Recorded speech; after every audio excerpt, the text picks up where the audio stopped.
Greetings, greetings, greetings. What's happening? What's going on? And how are you?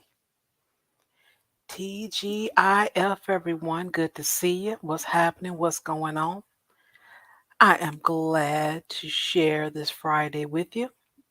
It kind of seems like Saturday for us because once the storm started on Thursday and you went in the house, by late that evening, it reminds you of Friday. Then the next day, like today, reminds you of Saturday. But it is Friday, and I am glad to tune in with you all. I wonder how you guys did with the content that was available. I'm not saying that I haven't, earth shattering or nothing like that, but as far as anything that made you think, anything was a little common sense and, a little problem solving, a little educational, it could be. Just wondering, how did you do? But I will tell you, here in Chicago, we are just trying to make it. It's been tough. It's been tough. Just, being the end of the year, most people jobs, the last quarter is tough. You're trying to handle things, get things together. Also, that is also a period of layoffs, less hours. Also, it could be overtime for some, depends on what the job, type of position that you have. Also, being the holiday season, you have seen when people are, a little sad. They don't have family, friends, or F buddies. Oops, did I say that? But you know what I mean. But I'm hoping that you guys did well. It is, like I said, it's great for you all. I enjoy talking with you guys. That's the only thing I miss when it comes down to YouTube. The other foolishness, I just don't have time for it. I don't live in that world where everyone is six figures and all them other type of things. I don't know anything about that. So I got to hustle hard. Closed mouths don't get fed on this boulevard. So I have to get out there and do what I have to do to feed myself. But, I do take donations if you know of anyone that is willing to share a pension with a sister. I will cook and clean. I'll work for it somewhat. I'll give you a little something. Yeah, but all seriousness, it's not just Chicago when it came down to the weather change, the storms. There's a lot of places that are being hit hard. There's places that don't even have lights, and I've even read electricity rather. Georgia, some parts of Georgia got hit. I'm told in the news, and other places around the world. So you guys do be safe this holiday season. Excuse me. It is it's here. Christmas is like right here. It happens to fall on a weekend. People are traveling, storms, and all of that. So be as safe as you possibly can. Enjoy your family, enjoy your friends, and those that are around you. Embrace them because these days are becoming shorter. I'm looking at what's going on in the current news as well as the YouTube streets, and these days are becoming shorter and shorter. And you have to embrace those that are around you. Now, also, when it comes down to embracing, I've embraced the fact that I'm celebrating next week for New Year's Eve. Please come on in. Please join the show. Um, it's supposed to be the live broadcast that I'm going to have. The tea is, what is it? The writing is on the wall. The tea leaves has spoken, and I know when it's time to get out. And it is time. There was a post that this young lady had made a couple of weeks ago, and I thought it was so funny. She said, "Why is YouTube so boring? Everyone is talking about the same thing." And I just laughed. I took a screenshot of it because her face was like, "Oh my God." And I just love that face that she made. I think I might use it as a, but I have to. Well, I like to, ask the content creators because that is her image, that's her likeness. So um, I would love to use it. I might share it. I don't think that'll be a problem, but I will contact her and let her know that I am going to share it because I think it's just the funniest thing. Her face is like, "Oh, come on, please," and I'm like, "I get it." You know, the space lacks creativity, imagination, and a whole lot of other things, and we'll get into that next year. I mean, well, not next year, but next week when we do the New Year's Eve show. So tune on in for that. I think we'll have a good time. We'll bring in Eastern Standard Time, Central Time, and Pacific. So I'll do those three time zones. So we'll be streaming over 6 hours next weekend. So tune on in, have your say, hit the link as they say. And yeah, there's a lot of history in the last 7 years. Um, I'll share some of it. Some things I'm just going to go out with me. I'm not going to talk about, but there are a lot of things that we can talk about because it's very interesting. You guys, you've seen a lot. You can't say you haven't. You've seen a lot and have experienced a lot. And this is the way to sum it up. The more things change, the more they stay the same. Yeah, so without further ado, you guys know what to do. You can, raise your hands in the air and wave them like you just don't care. You can stand on your feet, however you want to greet the lovely and the wonderful, and the beautiful. Classic Ruby, everybody. What's up, y'all? What's up? What's happening? What's good? What's popping this lovely December 23rd? Is that the date? God damn. Yes. Yeah, so just in case anyone's wondering, there probably will be no Christmas in Family Root's house today, this weekend, because I haven't bought anyone presents. I haven't. And it's a whole winter storm, winter wonderland, as they call it, that Mm-hmm. had Mr. Rube sliding off of off ramps and into hills. Like, Shar saw the picture. The car got like embedded into the hill. Like it was embedded. So like the wheels were like, it looks like the car is even, but it's like the wheels are touching the ground. Like, it was a crazy looking scene. I gotta say, it was really crazy looking. But Yeah. we're in this dangerous place of the winter wonderland holiday. Hopefully you guys are all safe out there. Hopefully, Shar, how has the winter storm been treating you? Well, we made it to zero, so that is improvement. That Oh, beats nice. -7 and -8 and -10. So, hey, I'm happy with zero. Oh, definitely. Oh, for sure. Damn. Yeah, when you showed me the temperature, I went, ooh, that's really cold because I know your temperature is like different than ours. Uh huh. So, normally like under 32 degrees, I think is freezing for y'all, right? Like, and I'm like, Yes. you're in the minus? Yes. Oh, Minus. So, someone stole the 32 degrees, and that's where we are. ugh. Yeah, no, thank you. Like, no, no. I think we're at like -11 right now.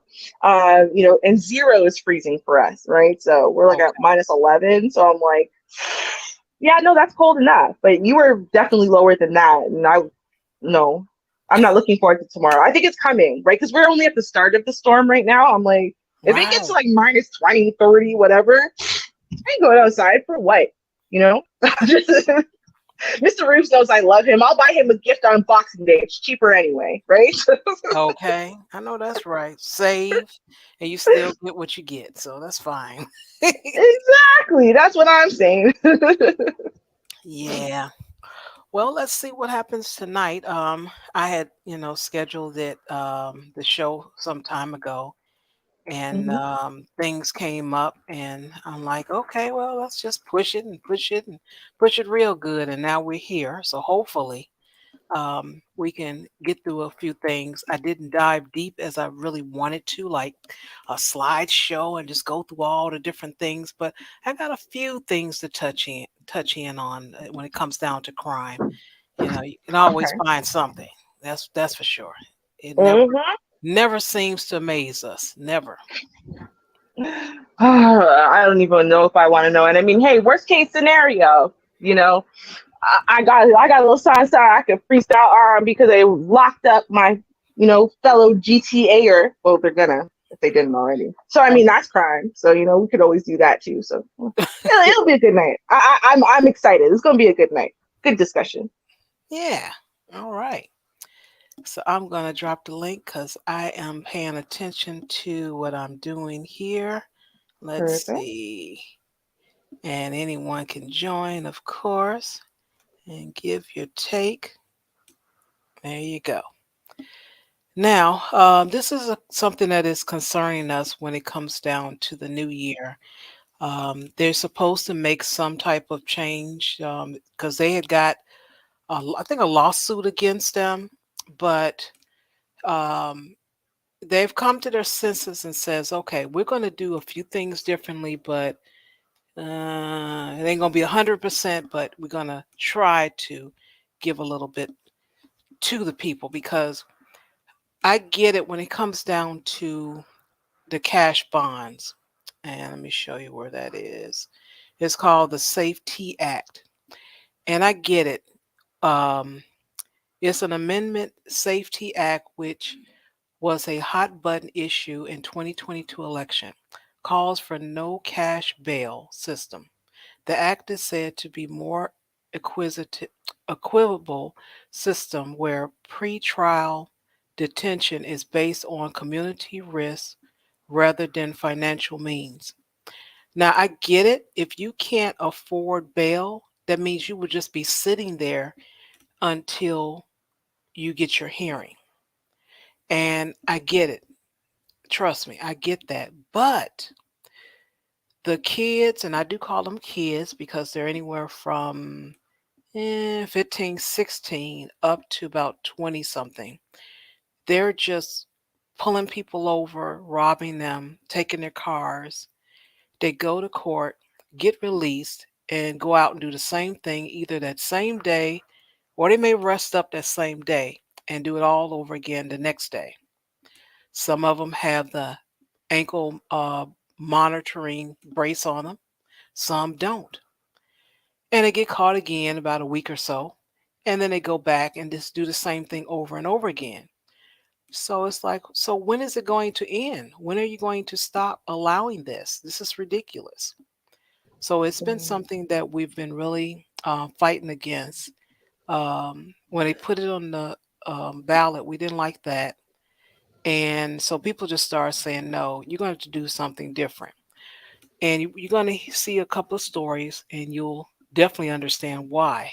Because the crime that we have in Chicago is just, it's crazy now. It's, I know it's all over when it comes down to taking people cars and stuff, especially the Kia, because we've even done a story on that where Mm-hmm. you can just use a USB thing and start up the car and Mm-hmm. ride on off. So that has been a big thing lately.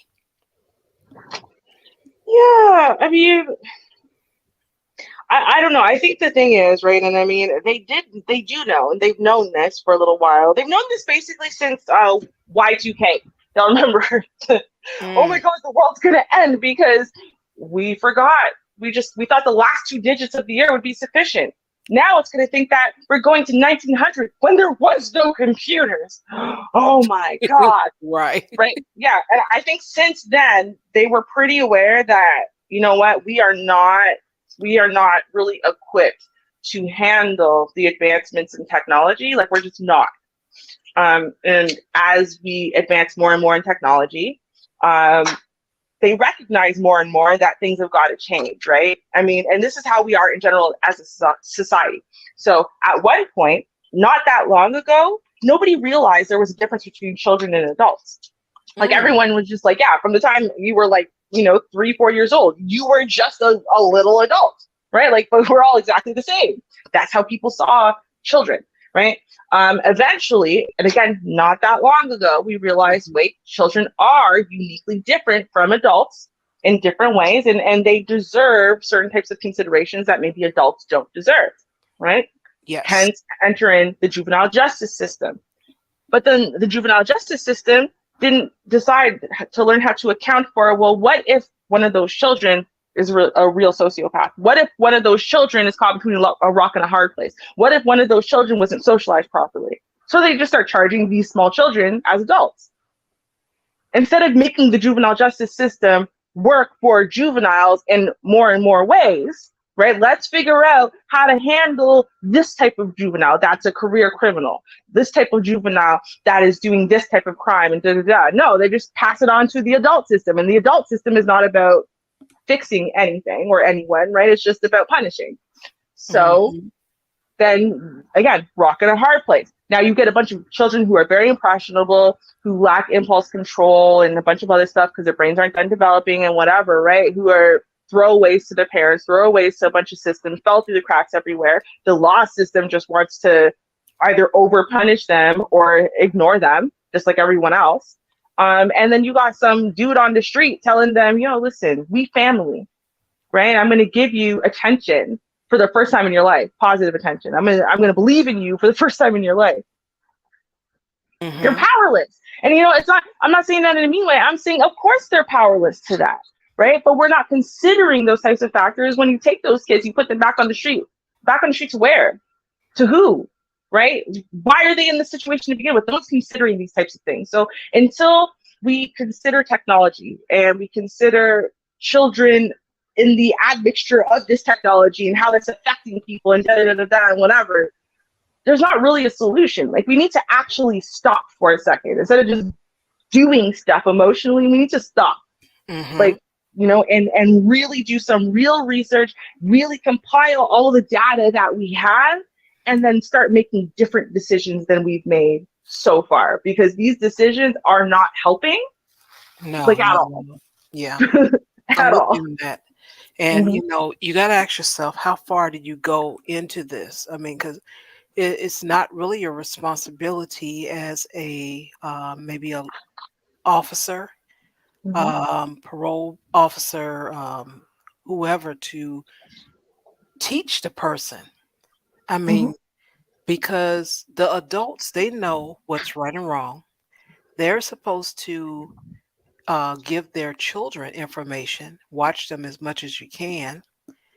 But if you allow that, then if you're complicit with what your child is doing, because they know they're gonna find out, and you don't work 7 days a week. Right. What do you do? So it's a lot to unpack when it comes down to that. So it's hard. But I will say that as far as the community is concerned, it's sad. So yeah, I'll leave that there. All right. This one is about robberies here in Chicago, and people are concerned because there's no arrest. So let's see what they got to say. I'm Marisa Vedra. And I'm Joe Donlin. Great to have you with us. The number is growing. It's now 50 violent robberies in 3.5 weeks and not one arrest. We've been tracking the crime trend closely for weeks. Robberies on the city's north and the west side. Our Tara Molina is always investigating. She is live in Streeterville. Tara, what's being done to target this problem? Marie and Joe, we've been asking police that question for weeks, with these robberies happening in spurts in neighborhoods across the city. The incidents, like the incidents reported right here in Streeterville, often happening more than once at a time. Here, 5 within hours.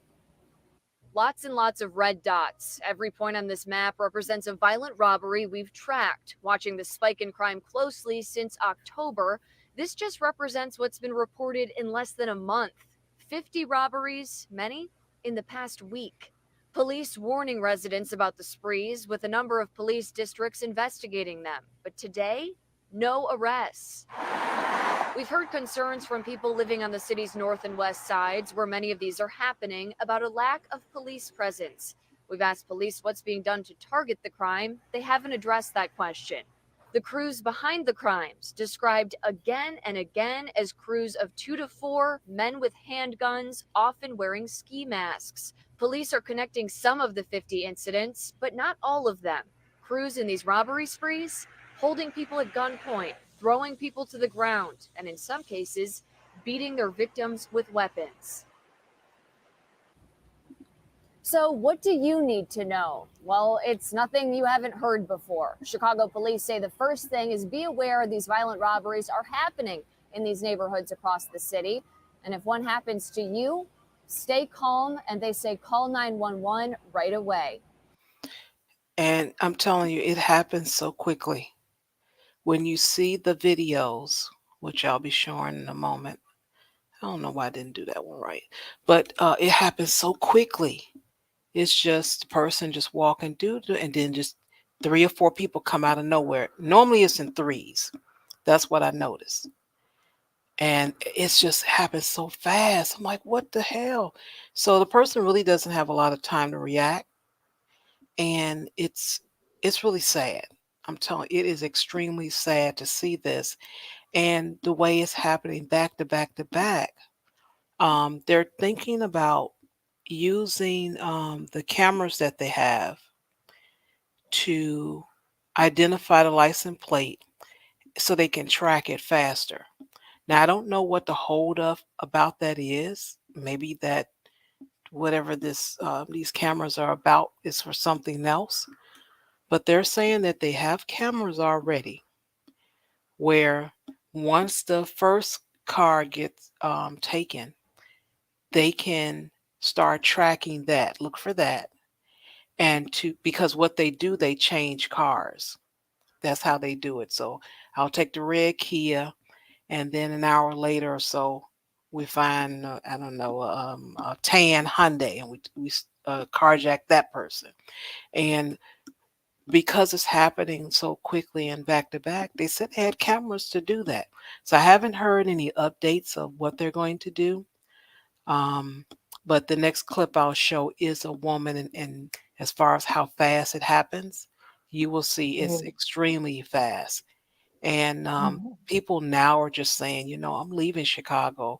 Thank you, Lori Lightfoot. You want to be mayor for the next term, but you need to do something when it comes down to this crime. I can't take it. Mm-hmm.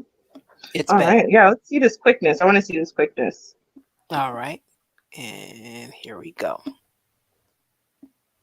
But this happened at 11:30 in the morning on a Wednesday. Like, what do you do? It's really sad because this is a wonderful neighborhood in the city we love. Yet another armed robbery, this one in broad daylight in one of the city's most upscale neighborhoods. The victim, a 70-year-old woman. Thanks for joining us tonight at 9. I'm Corey McFerrin. And I'm Natalie Bomke, in tonight for Dawn Hasbrook. The armed robbery happened late this morning as the woman was walking her dog. Let's get straight to Anthony Ponce live in Lincoln Park tonight. And the key word, morning. This happened last week in the morning. Anthony. Natalie and Corey, we are here at the corner of Wayne and Webster, where right at about 11:30 a.m., a 70-year-old woman, she was here on the corner walking her dog when she was robbed of her purse at gunpoint, and the incident was all caught on video. Yeah, it's weird feeling fear in your neighborhood. But fear is what Mike Walker is feeling after what happened to his mother-in-law at 11:20 Wednesday morning. Take a look at this security cam video. A man jumps out of that blue Honda CRV, points a gun at her and the dog, and snatches her purse before running out of frame. The vehicle is seen leaving seconds later. She's a hilarious lady, and she jokes that she got through 70 years of her life without a gun put in her face, so she's in good spirits, but she's stunned. This happened just 1 block away from where Dakota Early nearly lost his life after being shot in another armed robbery in early May. There have been 3 acts of violence within a 2-block radius, and we have no confidence that perpetrators are being brought to justice. We've talked to a handful of police officers nearby in this incident and the previous incident, and they said that they sort of shrugged their shoulders and said they couldn't do much. So we've lost sort of faith in the safety of the neighborhood. To the point where Walker says he and his wife are now strongly considering moving.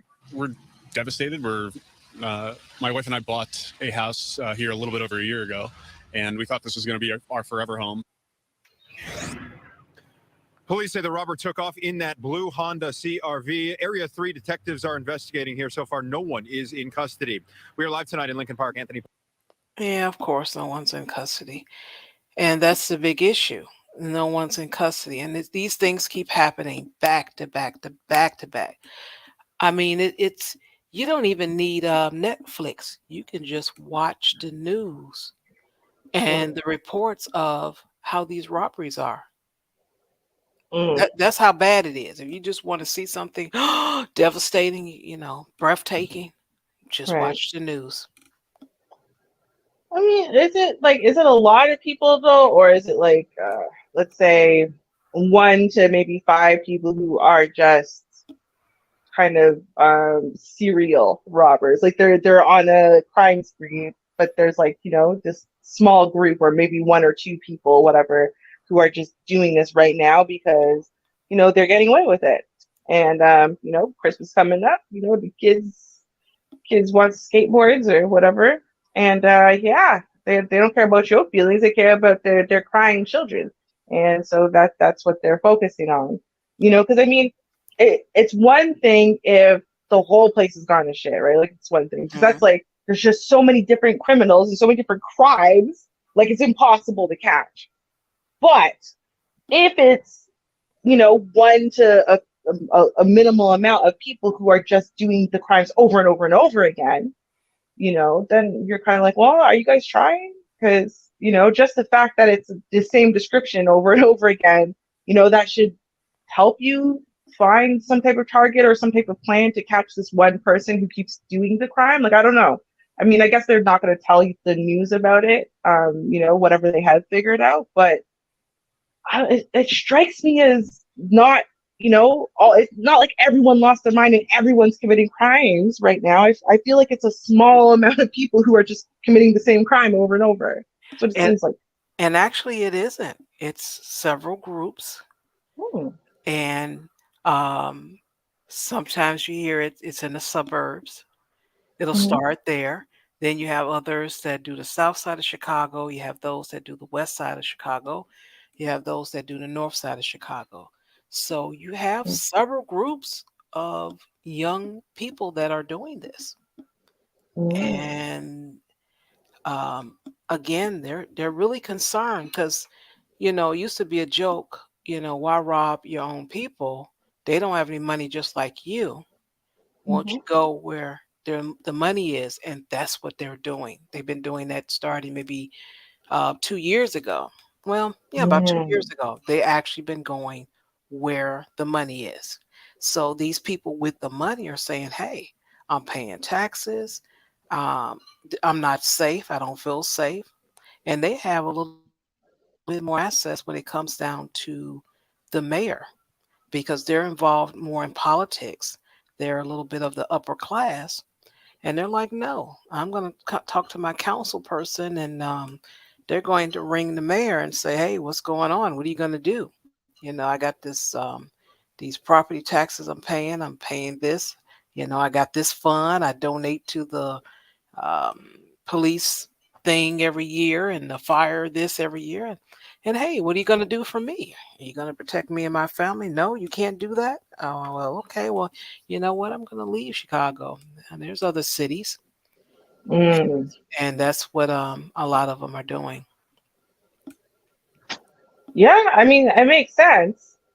Definitely. But now the question is crime only really racing in Chicago, or is it like a kind of a global thing? So I kind of feel like I've heard about this in general, that crime rates are just they've been rising really since the start of the pandemic and people being at work and that and whatever. And it's just like crime rates, petty crimes, like this type of crime, the mugging, armed robbery, little things like that, because people are trying to get money to pay their bills, feed their kids, whatever it is, because they don't have job security, or jobs, or maybe they're anti-maskers and they don't have another option because no one's going to hire them if they refuse to wear a mask. I don't know. Like, I mean, really, right? Like, yeah, if it was just that simple, but we're talking like I said, I call them kids because they're Mhm. as young as 15, sometimes 14,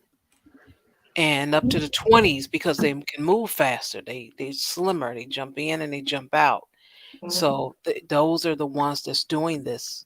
Um, it's been a big thing here when it come down to the catalytic converters, Mhm. and they was trying to figure out, well, what can we do when it comes down to that? Can we paint them?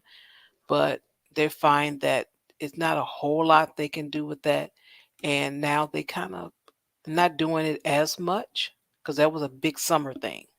Mhm. But now they're moving on to, oh, this carjacking thing that seems to be the new lick. Let's do that, and that's Mhm. what they've been doing. Well, all I know is, I mean, obviously, like I'm not disputing that it is kids, but the Yeah. reasons probably still remain the same. Why do a lot of kids, starting from the 80s, why did a lot of kids get into selling drugs, or selling ASFs, right? Hmm. Why? These are teens, these are kids, but why? Because their parents were drug addicts. They had a bunch of little brothers and sisters to worry about, and they were the oldest of the family, even though they were only 12, 13.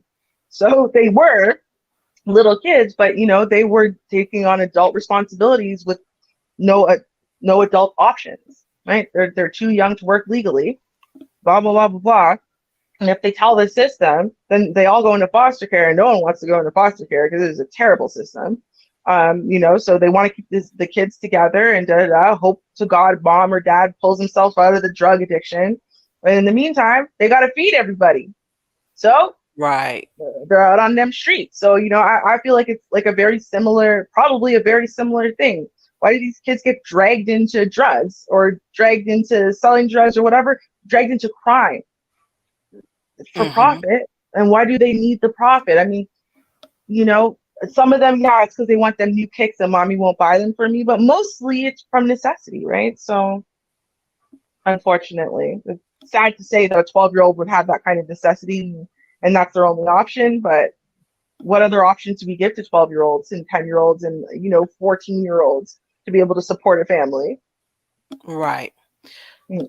So since you asked the question, let's hear from a few and see what they have to say. Mm-hmm. All right, here we go. Carjacking victims across the city, with many pointing to just how young some attackers appear to be, often teenagers. Because of their age, we've never heard from them until now. You may be asking why we're even giving them a voice, not to glamorize their crimes or take advantage of them, but to understand why they do it and whether what they say could help you stay safe. He's a 14-year-old carjacker. We'll call him David. I dragged him out the car and get it in. Nicole is 16, with a long list of carjackings on her record. How many? I'll say like 6. I don't know. I don't count. And there could be hundreds of teens in Chicago looking for their next victim. After that first one, did you have any regret? Nah. It's happening in dark alleys, busy parking lots, even steps away from your front door. I could just feel her hand around my neck. Leaned over into the car and put the gun to my head. Put a gun to my chest and said, if you move, I'll kill you. We've been tracking a surge in carjackings for 2 years, with many victims shocked by the age of their attackers. The wife of a man shot dead when teens couldn't figure out how to drive his car. Oh, my husband's back. The daughter of an Army veteran beaten to death by teens. It makes no sense to me. Chicago police say they've expanded their carjacking task force twice already this year. But until now, you haven't heard straight from young carjackers on what motivates them to commit these crimes, how they choose their targets, and if anything will make them stop. We spoke with 3 teens, setting up a room so we wouldn't see them and they wouldn't see us or each other. Nothing else was off the table. What drew you to it?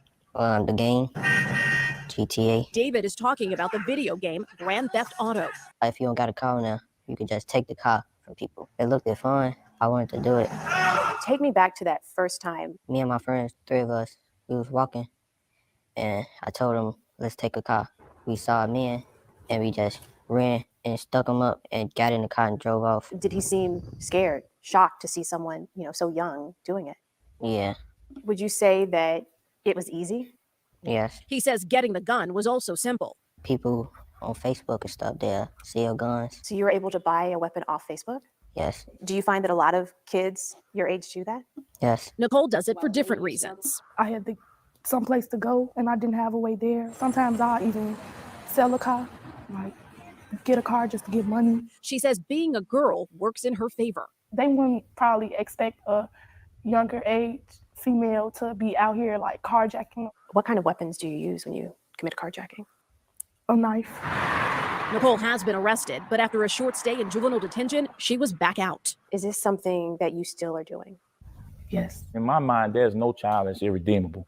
Tyrone Muhammad spent 21 years in prison for murder, and before that, as a teenager. I did the drive-by. I did the carjacking. Now he runs a mentoring group to stop teens from landing behind bars using his own life as a cautionary tale. What have you found has worked? If you don't replace that activity with something constructive where they can see themselves making a living, then you'll never fix this problem. And I'm with them on that. And that's where I'm stuck. Who's going to do that? Because we know who should do that. We know who's responsible for that. But in the meantime, who's going to do that? And when that's not done, this is going to be the result. So when do they get a chance to meet Tyrone? Right, maybe before they get paralyzed and in prison and or something. I mean, when are they going to meet this mentor? Because there's so many people, kids, it's too late. And, you know, you just heard a couple of the reasons. Hey, I needed a ride. I thought it was fun. Well, okay. That's what we got. Here's the thing, though, and I'm actually really happy Don Teasy wrote it, right? He wrote, it did fun, okay? There's that child is about 6-7 years too old to have said look did. You see what I'm saying? But that means he's fallen through the cracks, okay, in the education system, and God knows what other systems. No one's paying attention to him. Maybe his mama loves him, but maybe he's a latchkey kid. I don't know. Or maybe his mama don't love him. I couldn't tell you the difference. But I do know for sure that guess what? Children who are loved don't actually commit crimes because the game looked like fun. Okay. Now I'm gonna tell you that I know that for sure. And I'm gonna explain why I know that for sure. Okay.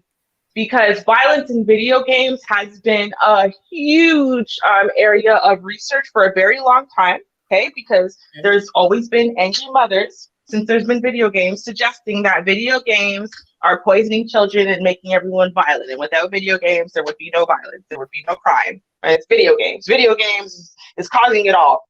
And so I think it was my first year, second year at university, I actually did an extensive deep dive on the research that proved certain things.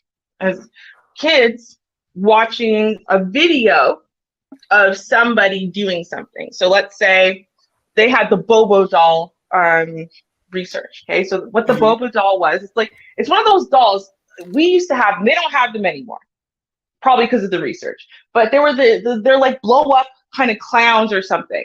And if you push the clown, it would like fall all the way down and then come back up. You know those dolls, those Bobo doll things? It's like it had like some type of weight or something or ball to it at the bottom. So that way, if you pushed it, and it would fall over, but then it would come back up to standing. And they were really popular for decades, from like the 50s, 60s, 70s, whatever. So now, if they watched the woman come into the room and punch and kick in whatever the Bobo doll, right? Then they would punch and kick the babies, even small children would punch and kick in whatever the Bobo doll, right? So it shows, yes, children absolutely do model, right, after adults, because adults, that's who they're learning. This is how you interact with the world. This is how you use this thing, right? So then it could be like, okay, well, video games and violence then, yeah, perfect. It's not the same thing, right? Because what they're not seeing is an adult human picking up a gun in front of them and then walking to wherever and shooting people. And then, oh, look, there's a rifle in front of me. I should pick up that rifle and do what that person did. They might model that way, right? But it's like, it has to be a new innovative thing, right? That they don't know anything about, right? It doesn't go against their understandings of certain normal human things, right? So like a Bobo doll is not real. It's not a person. It's not a living thing. It's not going to cry or scream or be hurt, right? And so even though Need for Speed and all these other games, whatever, they glamorize in GTA, whatever, if they glamorize certain things, it's fun to do in a video game and it's hilarious. But in real life, that's not the same thing, right? Because in real life, you have a conscience. So it doesn't feel good. It's not going to give you that rush. It's not going to give you that same whatever, right? Very small children might not understand that, right? They might try things, but there's other things that would prevent them then from doing anything, like parents, for example. But it's not the same. And so what they found is that the connection between video games and violence is not there. The connection between being in a violent atmosphere, though, with a bunch of adults who act badly, right? And the child being violent, that is very strongly connected, very strongly, right? So how many of these kids do you think are playing violent video games? Every child on the planet is playing violent video games and watching violent movies and whatever, right? But only the ones who are probably in violent atmospheres, right? Who are in hardship atmospheres are the ones who are acting violently, acting out and thinking Need for Speed is something I should really do in real life. Do you know what I mean? Like it's, we have to recognize they want to blame video games, but it's not the video games. It's the 8 shit adults and the 8 shit communities around these kids. Like, who's raising these kids? Who's watching these kids? And as the guy said, who's giving these kids something to look forward to other than poverty? Because that's all that they know. Yeah, that's what they got. You're right. You got to replace what they have with something else. So true. Exactly. All right, so let's listen to some more. There's a lot of work to be done. 9 months into 2021, there have been 1,203 carjackings. In 2020, over 1,400. Chicago's on track to surpass that number this year. And these 2 years netted more carjackings than the previous 3 years combined. Nearly every neighborhood has been hit. Nicole says she often targets the Loop. What about that area makes it a prime spot? They think that it's like more safer for them. They don't have to worry about nobody running up on them. Have you ever hurt someone? No,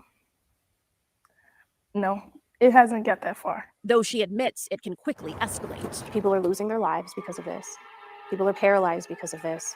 Do you think of the victims?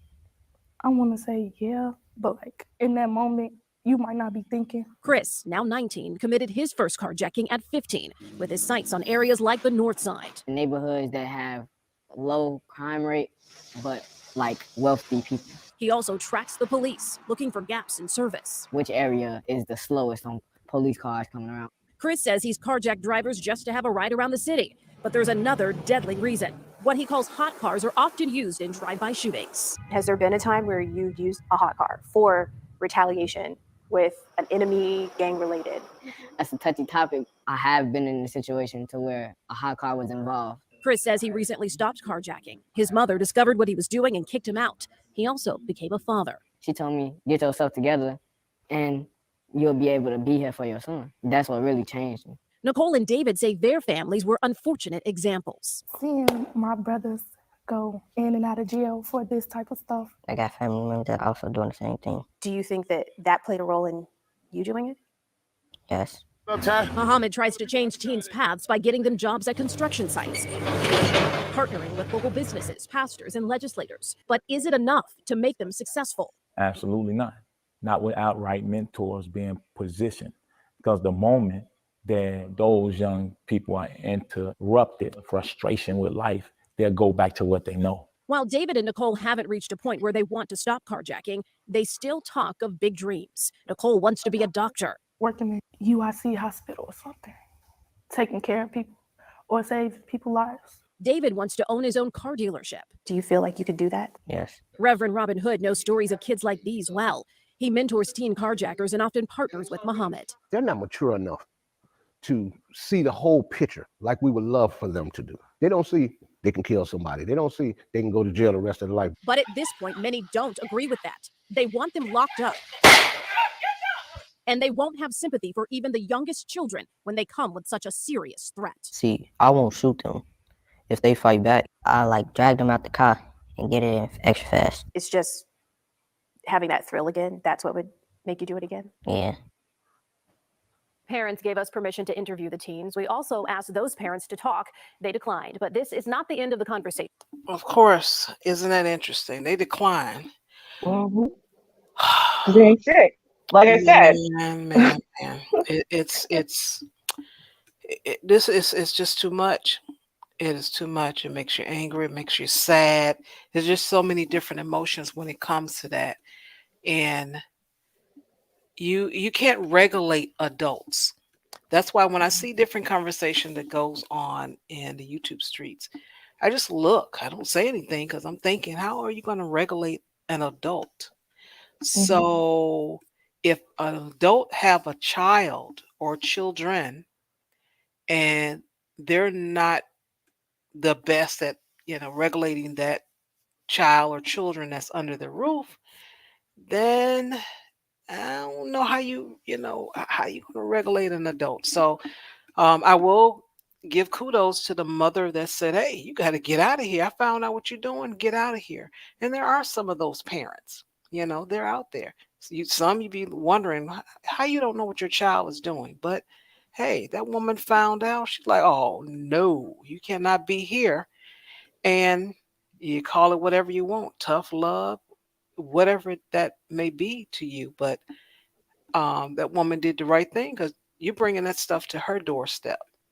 She didn't know. Now she knows. Now she's saying, no, get out of here. Well, how old was her child? Well, I know he's 19 now, but as far as when she kicked him out, was he 18? Was it just when he was 19? I don't know. Okay. No, because that does matter to me because the thing is, and I've noticed this just as a trend, right? So like when people, for example, were talking about delete all black male fetuses as though, they're deficient genetically or whatever, and it has nothing to do with the way they are being raised and cultured or anything crazy. And it's kind of like this thing, and I feel like that in and of itself is an epidemic where parents, both mothers and fathers, are not recognizing that your ain't shit 17-year-old ain't shit because of you, right? Like they didn't raise themselves, right? You raised them. So they got to this place where they are hostile and angry and criminal minded, and you can't tell them nothing because of bad parenting decisions and choices and movements that the parents made all along, right? And then you will see these parents, as soon as these kids look old enough, and I know because it happened to me at 15, as soon as they look old enough and tall enough and whatever, then over whatever, you're going to kick them out, make them on the street. And it's like, but wait, hold on. But who raised them? First of all. Second of all, are they actually adults? Because if they're minors and you're putting them on the street, right, you're wrong. You're wrong because you're supposed to say, man, I only got 2-3 years left with this kid before they're an adult. And I need to start really working now because I screwed up until now. But my child is still a child. Their brain's not even remotely done developing. And I'm not going to let them just be a throwaway. Because you know what? The system's going to treat them like a throwaway. And I'm not going to let that happen. Like that's your responsibility as a parent. You made this happen. Like, and I'm not trying to be like a jerk about it. I understand, right? There's very, very rare occasions where the parents are great and, the kid just wants to be raised by the streets. I understand. But the majority, it has to do with the choices you made. And I've heard some of these mothers, listen, I've sat some women down. I'm telling you, turned their whole life around and the kids' life around and how to sit them down. Sometimes it takes me days, weeks, months, even some have taken years for me to make them understand. They understand that when they got pregnant really young, they weren't shit as moms when their kid was first born. They know they made a lot of mistakes, but now that their kid is older, right, and they've kind of turn their own lives around and they're making better decisions and whatever, they think the kids should just magically act like they were raised well by an amazing mother their whole lives. And that's not the way that works, right? And it's like, no, you have to get these parents who were raising these kids to realize, no. This kid was cultured for 10, 11 years by an A-shit, no-count parent. That's your fault. You decided to change your life around, and it took you till you were 28 or whatever, however old you are now, right? Mm-hmm. But your kid only knows your dysfunction. That's all this kid knows. It is like you have to put in hard work now because you're supposed to culture them from birth to be worth a damn, and you didn't. That's a you fault. So you're getting mad at this kid, like this kid. Why aren't you going along with the system? Because you didn't teach them how, you know. So I will sit there and like teach them, like, you have to do better than this. This is not fair on your kid, right? You're like, well, all my other kids are doing well. Yeah, it's because your other kids are very much younger, right? Mm-hmm. They're maybe 3 and 4. The father's actually in the picture. You're married to that father, or at least still together, living with them, right? And you can't see the damage that's doing to your kid who's never known their father, or, you know what I mean, never had the father in the life or whatever. Like, and you just, well, why don't you just go along with the program? Like my kids who were born into comfort and stability, because they weren't. How dare you talk about accountability? Huh. How dare you? But that's true. That is so true. And that's why I'm thinking too, when it comes down to the parents, yeah, you go ahead and interview my child, but I'm not going to take any accountability, responsibility. Shoot, you ain't going to ask me no question. You ain't going to embarrass me. And I know they feel some kind of way because that's the product of their child, you know, of them. So it's a hot mess, honey. It's a hot mess, but that's what they created and they dealing with. And I don't know. They're going to end up losing those children because it just takes one person. And I don't have the story to share today, but there is a couple of stories where the people were concealed carriers and they had something for their jacker. And of course, their friends ran off and they left a dead body. So, and the police like, oh, okay, well, you were robbed and you popped them. Yes, no worries. Everything's fine. All clear. So it is happening. So we'll see what happens as far as the future. You're going to get more and more of those stories. Better stop playing with folk. Yeah. Because remember before, here's a big thing that a lot of people are missing is that before, when a lot of these neglected ass kids, right? Maybe they were stuck babysitting all their brothers and sisters or whatever. So maybe they didn't have access to all the ain't shitness that you'd want them to. But now there's the World Wide Web. You know what I'm saying? Instagram and this and that and whatever. So now these kids who want to latch on to all of the wrong things to fill that hole within, they can easily. 24/7. Yep. Yeah. Right. Damn. That's messed up. I mentioned a story before with the postal workers, the keys. First it was the mailboxes, and then they just gone hitting up the postal workers for the keys. So here's a story, and let's take a listen to it. We've seen an uptick in armed robberies against postal workers, not only citywide, but across the country. Just this past Friday, 2 letter carriers were robbed at gunpoint within an hour while they worked in the same zone. And it is a problem the Letter Carriers Union wants addressed right now. CBS 2's Andrew Ramos has the story from the West Loop. An SUV pulls up to the side of a parked U.S. Postal Service truck making deliveries. 4 suspects jump out. What you don't see, the group holds up the postal worker at gunpoint along the sidewalk. This robbery happened on Friday just after 12 p.m. at the intersection of Adams and Oakley in the West Loop. CBS 2 has learned that this was one of 2 robberies that happened on Friday, just an hour. You see how fast that was? Oh, I didn't know I was supposed to be watching it. Okay, no, can we do it again? Sorry. Sure. I was listening too. I was sitting there listening intently, and I'm like, oh, why did it stop? And you're like, see how fast that was? Damn it, I wasn't looking. Okay. All right. There should do it right there. An SUV pulls up to the side of a parked U.S. Postal Service truck making deliveries. 4 suspects jump out. What you don't see, the group holds up the postal worker at gunpoint along the sidewalk. This robbery happened on Friday just after 12 p.m. at the intersection of Adams and Oakley in the West Loop. CBS 2 has learned that this was one of 2 robberies that happened on Friday, just an hour apart in the same area. It's unclear if the 2 are related. In both cases, 2 female postal workers were held up at gunpoint. Their arrow keys, which could unlock a cluster of mailboxes at once, both swiped. To go out there and to be approached by someone coming up to you, probably think it's a friendly conversation and want to rob you, it's scary, you know? They're scared. We're working in fear.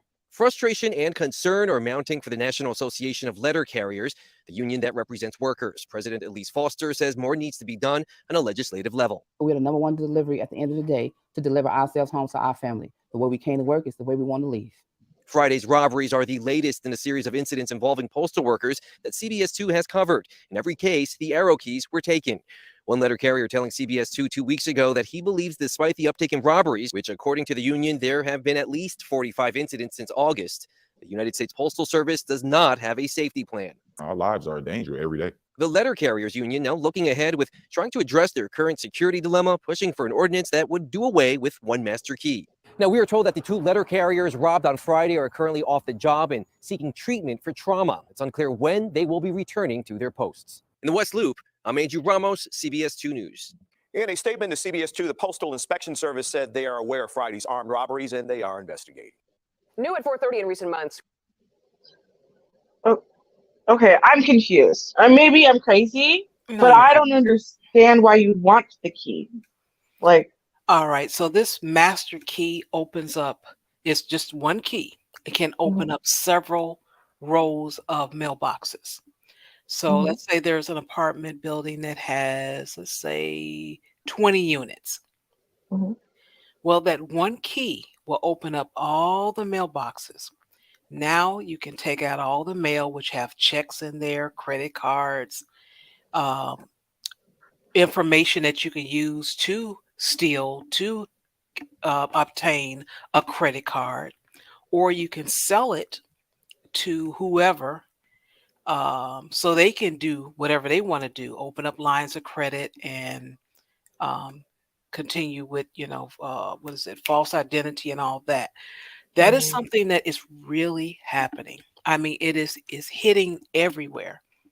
So okay. that's what's happening. Okay, because I was thinking to myself, I'm like, okay, first of all, I mean, like when we had that one story with the person with the check issue, right? And I was like, who the hell mails a check? Like it's unheard of now because there's a thing called Interact e-transfer, and that's what everyone does now, right? To send money. Like you don't mail checks anymore.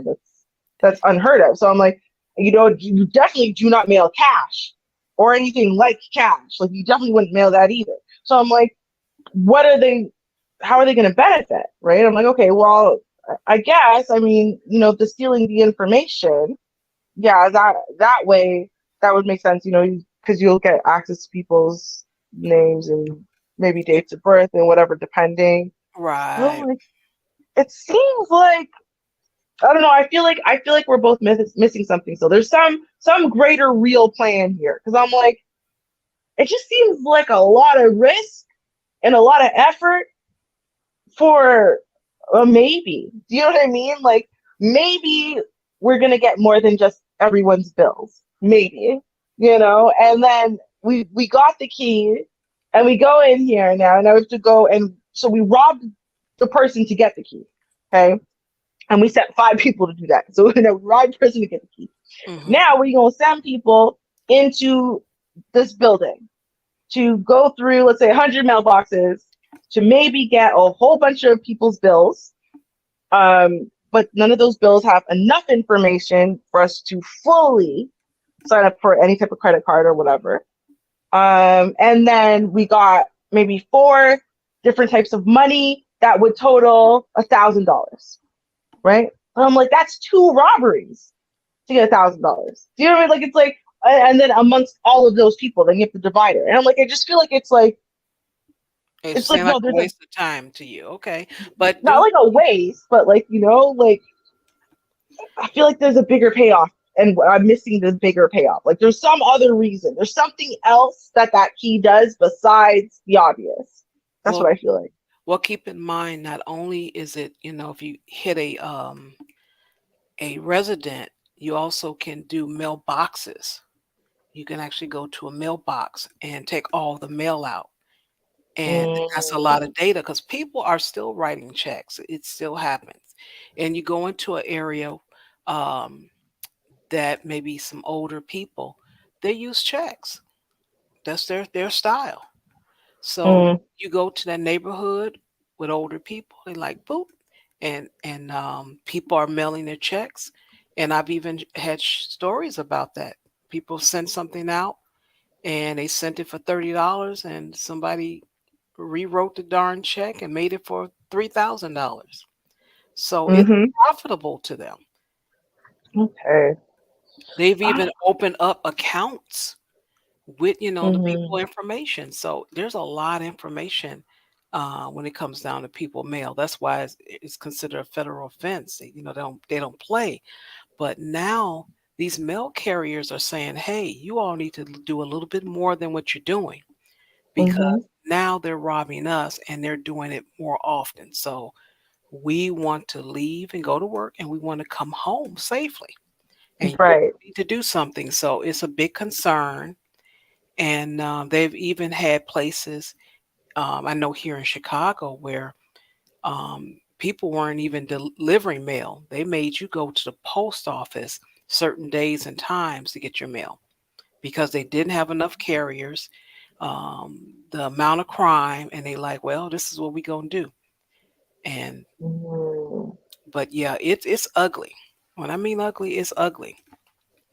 See, I want to talk to somebody who works at the post office because I feel it has nothing to do with reality. I don't even mail things, and really don't even look at my mail when people mail me things. I don't know, but I feel like it's like okay, because if it's a master key, right, open certain whatever. But I kind of feel like there's those also open boxes that specifically have okay, like if someone goes into the post office, for example, right, they pay money to have something shipped because they know that the thing in there is more valuable, right? Or maybe expedited or whatever. I feel like those keys maybe have access to the cage or the room or the wherever it is that these more profitable things are all held. Like I feel like there's a bigger plan. I feel like there's a bigger plan, and I feel like they know what the bigger plan is, but they're not going to tell us, right? It's somebody who used to work for the postal office knew the information. They're the ones who they're doing all of this, right? And they're turning on the postal service, and the postal service knew all along this is a very dangerous idea, but they just never expected anyone to ever turn on them because it's such a great job, benefits, retirement, pension, right? No one wants to leave. And I think that and I think that now they're terrified because they know inherently that there's not really a way to recover, and they're just hoping that they can prevent whoever it is, whatever team it is, from really going for the final mark, because I think that's what they're doing. I really feel like it's going to be a big deal. And when we find out what the big deal is, we're going to hear about all the other stuff too. Of course, they're going to do all the other stuff. They're going to do as much as possible. Yes. Right? But when we hear about the big score, that's going to be the thing. That's going to be the thing. They're not even going to mention it because they hope no one ever finds out that they were this stupid. Right, and they had it so carelessly, millions of dollars worth of your mail, all the most important stuff. We gather it all right here, right, and then we let the employees know. Sorry, yeah. Look, I think that's what's gonna happen. I swear, I don't know. I just have this feeling about Char. I have this feeling it's something big, and they know it's something big, and they're scared. I just have this feeling. I don't know what it is. Okay. Yeah. See, I feel like DeAndre agrees with me. But he's scared to fully say it because, the post office, they're very, very serious people. So, but he's saying he's loving it because he feels it. He feels the passion because he knows it's true. Okay. Okay. Now, this I found very interesting, and I put in the chat room a link where you can see all the places where there was a data breach when it comes down to people health data. Um, and that includes a lot. Not only, what's going on maybe with your medical records, but your social security number, part of your social security number, where you work, and some other things. So definitely check that out because it is something that's real. I don't know if anyone has signed up for the Affordable Care Act for insurance, but if you have, you might have gotten, I'm not going to say a roadblock, but you might have got stopped because the government knows about the breach and maybe the type of insurance you had before um, was compromised. So they're going to start asking questions as well to see if you are who you say you are. So check that list out at your leisure. Spread the word just in case. 40 million Americans' health data is stolen or exposed each year. See if your provider has been breached. And as I said, I already put it in there for you. Why would the average person care about this one? Like, I understand why, like, say some government official or someone who has an important job or whatever might care, especially if there's embarrassing things there, or a normal person would care if there's, something big, like, I don't know, some type of STI or, a termination that they were hiding or something, right? Like, I understand, but like, that's not going to be the majority of people. So like, why would the majority of people care if their health data was leaked? Well, it attached to you as well. I mean, if it has your name, your address, your social security number, and some other things, yeah, I would, just that alone is enough for me. Whether you know my blood type or not, you got all that information. That's enough, and that's actually too much. So, and then with the, was I mentioned earlier, with the Affordable Care Act, people are getting their health care, I guess you would say, subsidized from the government. That is definitely your social security number used.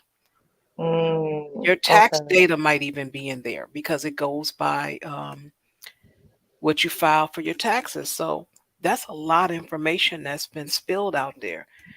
Now, I don't know if they're going to give you all the details, but as I said, I put the record in there. You can, search for yourself and see what they give you.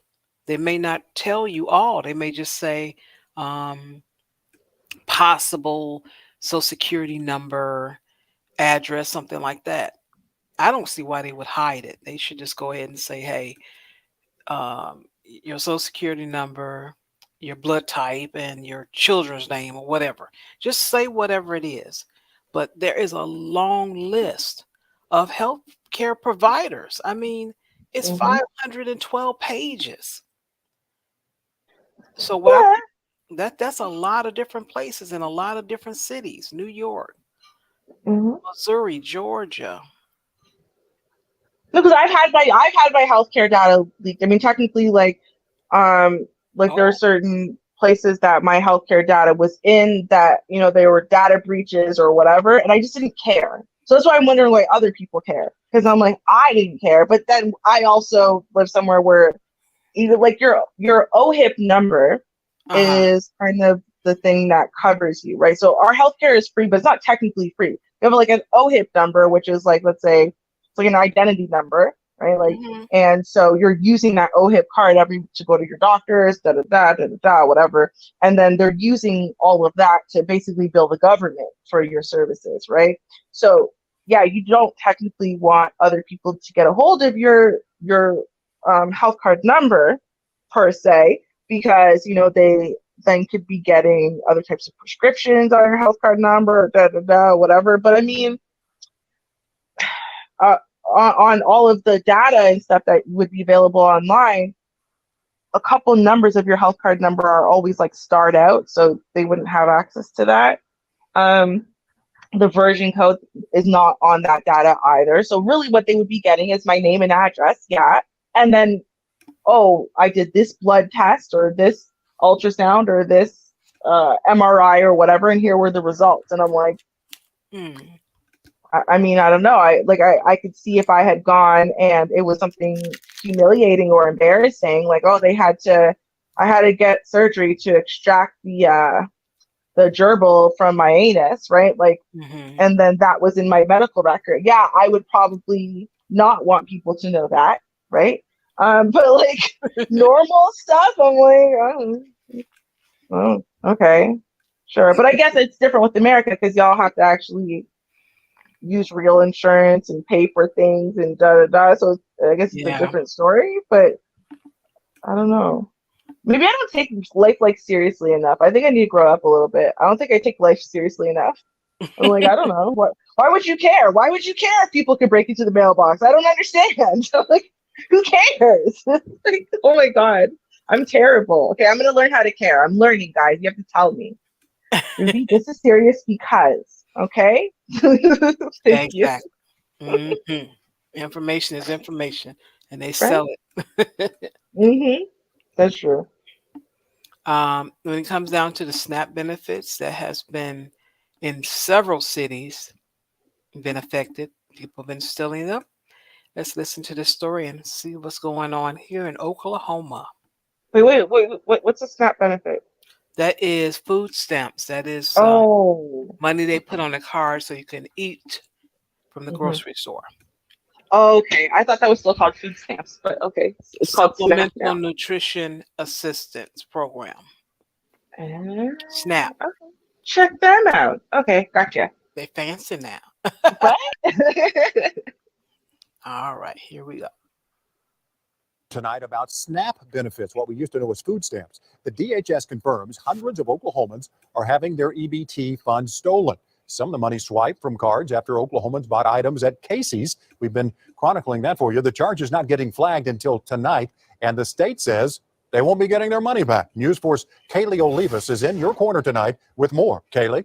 Well, Kevin, we've been seeing a high number of SNAP benefit users lose every cent in their account. So we asked the DHS why all that money could be withdrawn without the account being flagged. They say they're not going to question how much someone decided to spend at one time, adding it doesn't scream fraudulent activity. This, it's just really stressful. You know, they're taking from families. It's not just like a single person. You know, there's families that need to be supported with this money, and it just can't happen now. $462 vanished from her EBT account Sunday afternoon. It was everything she had left to survive this holiday season. It is very devastating. I haven't been able to do the Christmas shopping at all, and now I don't think that's going to be able to happen because this, it's just really stressful. Wondering who could have stolen from her, she looked at her account. The purchase was over 1,000 miles away in Brooklyn, New York at Throop Farm Market. The store is registered under Dawood Kasim, so we tried calling him. Hello. We can help you find another business in the area, since the number you called is not in service. I'll look for you now.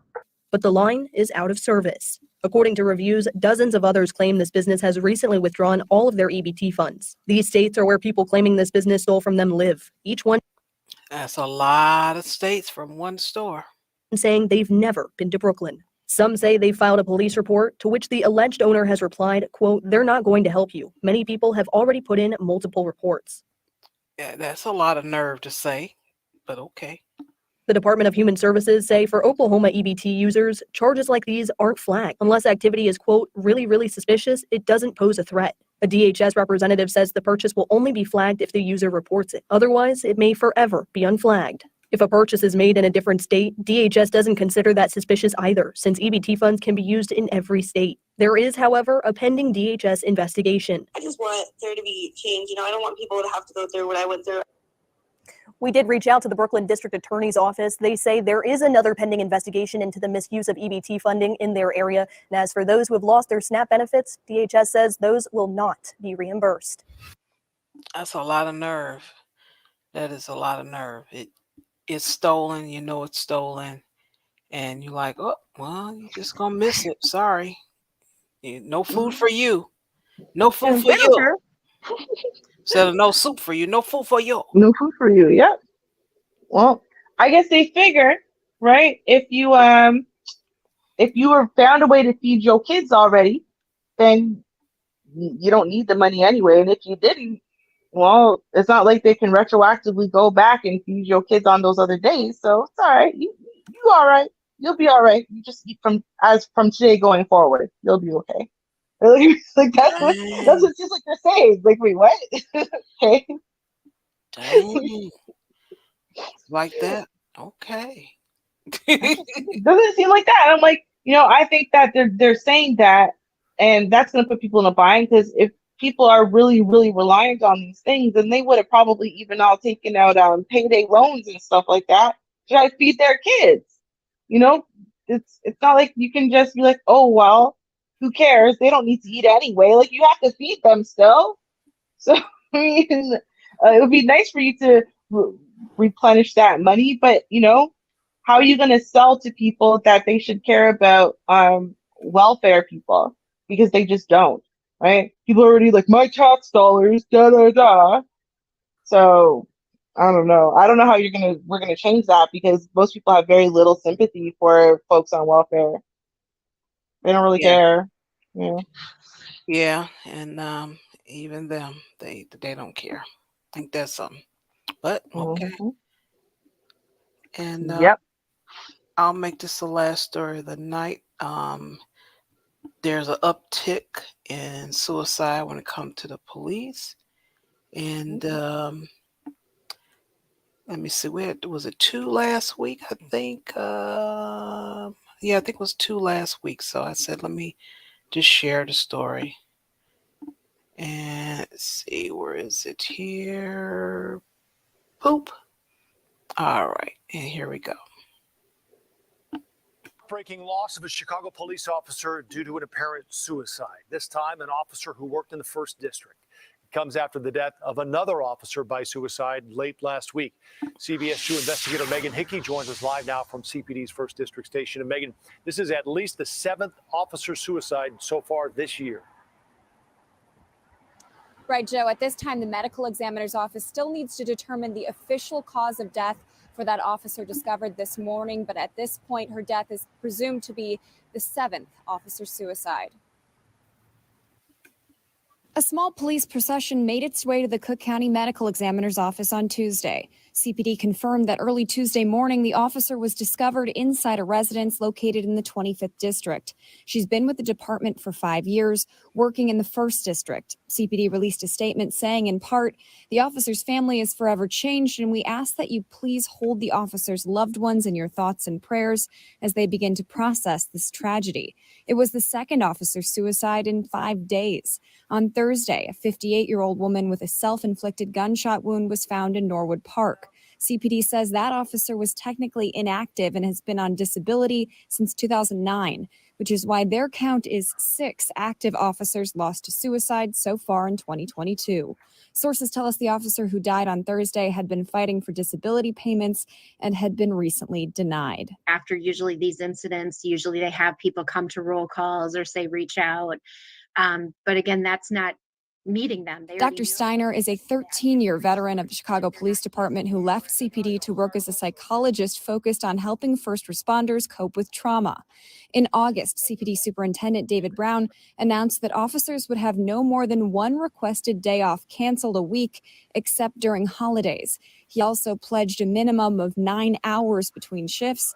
Dr. Steiner says it's not going far enough to improve officer mental health. Most police officers that I'm talking to are stating that they still don't feel like they're getting a lot of days off, that usually they just are working or getting off for 1 day, where usually they've had 2 days off. So they're not feeling significantly changed in that.